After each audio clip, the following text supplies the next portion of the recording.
sama dund nekkatul ci sécurité. damay jéem a génn réew mi. ndax au moins boo génnee boo amul xaalis garanti dina am ci jëm. ci boo feebaree faju ci lekk lu baax boo lekk lu bon laa xam mën na laa lor. ci nekk ci stabilité te stabilité la nit soxla ci àdduna. léegi nag nga door lijjanti lay for man ko dundale sa njaboot ak nangam ak nangam. loolu moo waral nit ñi bu ñu déggee bu ñu communiqué ak ñeneen tugal rek.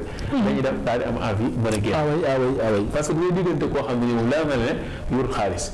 waaye dana leen yàpp saa bu ma ko bëggee lekk moom lay lekk. te lu ma neex laa ci lekk. saa bu ma lekkee ma nag ak lu mën a doon dinaa lekk fruit. saa boo xam ne yëg naa dara ci sama yaram damay dem ci hôpital yi ñu téye ma xool sama yaram fépp faj ma nangam te yor ma ñaar dërëm. fii nii borom alal dëgg mooy toog yëgu dara ci yaram moo dem ci hôpital naan day xoolu yaram. waaye bu dee góorgóorlu yi moom. dañuy dem ba jàpp seen loxo. waaw woo taxi